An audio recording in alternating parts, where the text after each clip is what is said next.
We're going to start with prayer this morning because we're meeting after a very long time. It's going to be a time of celebration, prayer, and thanksgiving. So I just thought, even before we worship God, let's enter into a time of prayer. And I've asked Sophia to lead us into time of prayer. Join with her as she leads us into this time of prayer. Over to you, Sophia.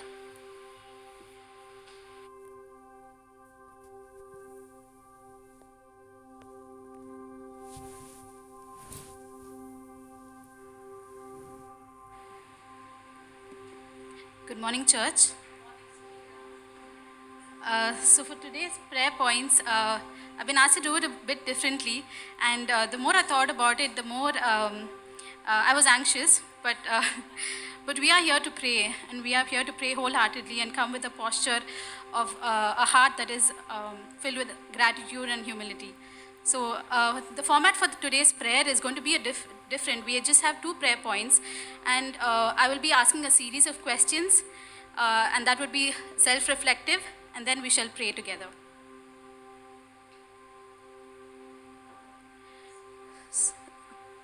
Okay. So the first set of questions that I would be asking you is 10 questions, and we all have 10 fingers, hopefully. And so if you resonate with anything, or if you think this question, elicits an answer for you, you could just like count it on your fingers how many of this you identify with. So the first question is, even if it's small, I will read it out loud. The first question is, have you ever killed someone? Have you ever killed someone? I really hope not. It's very easy, right? I think most of us haven't done this, definitely. But do you approve of killing of babies in the womb? Next question, have you stolen something? So we all think of back in school where we stole an eraser or a pencil, right? But have you ever robbed God of a tithe? Or have you stolen someone's peace and time? Have you ever felt jealous of another person's belongings? We all do feel jealous. Every time we see another person who's much more pretty, who has a better personality, we always tend to covet something that the other person has. Are we captivated by money and goods? Impulse buying? Yes, we see another person having something amazing and then we covet it. We feel jealous that the person has it and buy it for ourselves. Have we lied? Yeah, we all tend to like say white lies are okay. But how many of us have sang songs here without even meaning it? Right? We've sang lyrics but not meant it. Isn't that a lie? Have we told someone we'd pray for you and go back and completely forget about that person? Have we slandered or gossiped? It's very easy for us to do. Have we ever mouthed disrespect to our parents? Not only our parents, have we ever done this to our authorities as well? Have we fretted about caring for our parents or treasuring our parents even more than God at times? Have we ever used the name of a Lord or God in vain or in disrespect? We say we do not, but most often we subconsciously do so. And not only us, the people around us do. Using God as an excuse or an expression, the name of Jesus as an expression, as a filler word in our conversations. Have we kept the day of our Lord unholy? Have we allowed busy schedules to take away our time and our peace? Have we allowed our busyness to take away our corporate worship where we meet together and praise God? Lusted or adultery? We think, yeah, that's not us Christians. But in Proverbs it says that if a husband fails to rejoice in his wife, or a wife fails to rejoice in his husband, that is not right. Or for those of us who struggle with lust, 2 Timothy 2:22 says that we have to flee from lustful pleasures and pursue righteousness, peace, and faith that comes from God. And the next thing, have you idolized any name, place, animal, or thing? A lot of us have done it, where we put our pursuits or our passions or people above God, our careers above God. We have all done this. And lastly, gods or God. How often have we placed Have we replaced God as our focus? Have we dishonored the lordship of our God? We have all done this, and I identify with most of it, and I believe you identify with it as well. Yes, these are from the 10 Commandments. We often think the 10 Commandments is so obsolete, it is so old, but here it is talking to us today that these things matter. And yes, let us thank God that we are no longer under the law, but the law is there for a reason. That through the law comes the knowledge of sin. That the Bible shows us, it shows us as a mirror of how bad we are inside. But that doesn't mean God came to abolish the law, but He came to fulfill the law by sending Jesus, His Son, who paid the price for our sin on the cross. And He died for our sins so that we would be redeemed, that we would be washed. And He gives us grace so abundantly. But most often we take His grace for granted, knowing full well that, God is going to forgive us and still go ahead with our sin. So let us pray that we would not take God's abundant grace for granted, and that we would repent every time the Spirit convicts us of our sin. Let us pray against sin that so easily entangles us, that threatens to dominate us. And let us gladly accept the grace that God gives us so freely by Christ's finished work on the cross. And lastly, in the words of Jesus Himself, the greatest commandment is God alone. Let us worship God alone and let Him be our focus, that we would love Him with all our heart, soul, mind, and all our strength. And the second commandment that He told us is that we would be mindful of our neighbors, love others as ourselves. So let us take about 2 minutes time to pray for all of this. If the Spirit convicts you, I'm sure it is doing. So let us thank God for His grace and His abundant love.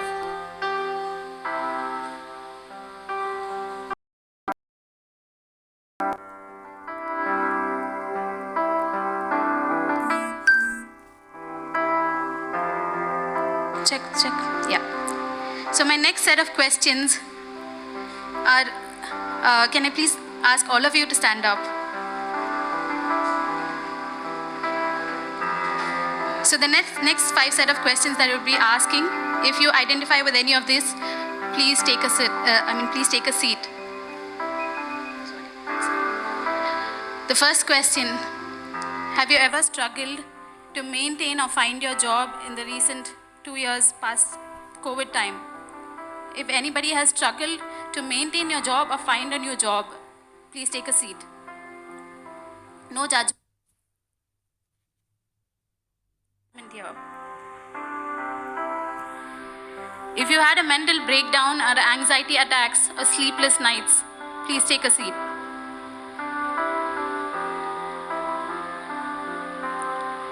Next question. If you were concerned of where your next meal will come from, please take a seat. If you have ever felt lonely in the past 18 odd months, please take a seat. And the last second question, have you had unrest about an unanswered prayer? Please take a seat. And the last question, do you know someone who passed away to COVID? Yeah, that's all of us, most of us, and all of us here. Each of us have been through a hard time this last year, not only emotionally, but also physically, and also for the people around us. We've all identified with their pain. We've all had a hard time. So my next set of questions are quite different.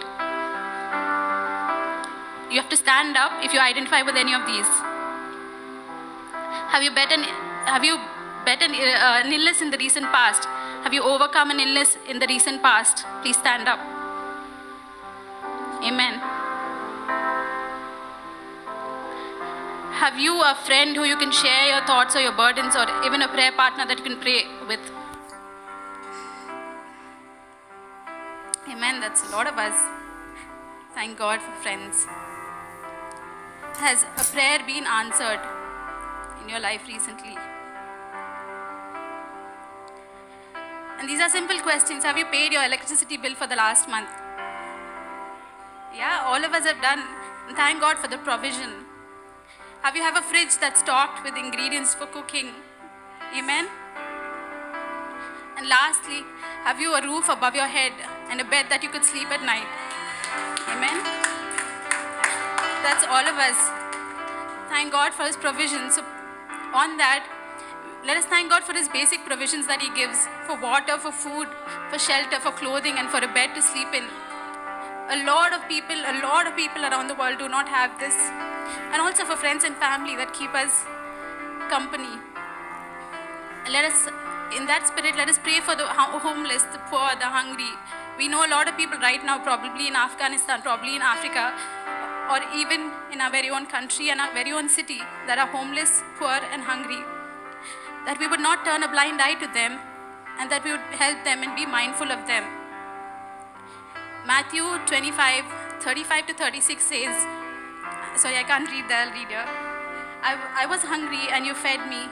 I was thirsty and you gave me a drink. I was homeless and you gave me a room. I was shivering and then you gave me clothes. I was sick and you stopped to visit. I was in prison and you came to me. Amen. Let it be one of us.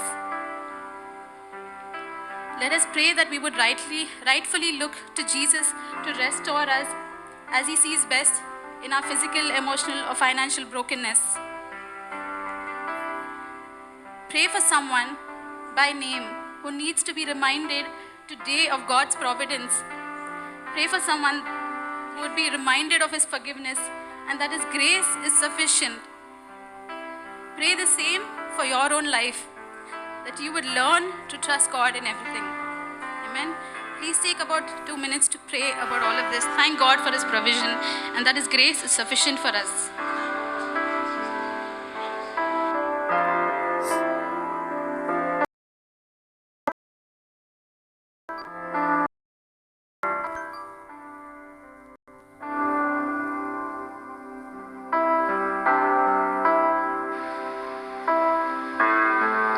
Let us pray.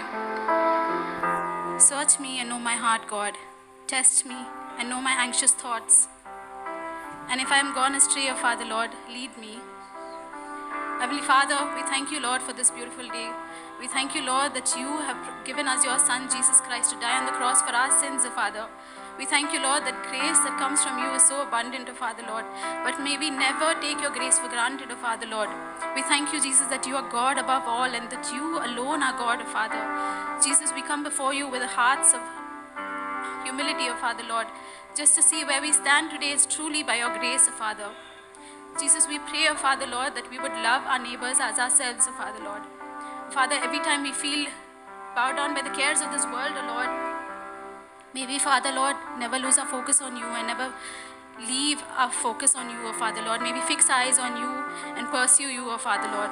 We thank you and we love you, O Father, Lord. In your name we pray, amen.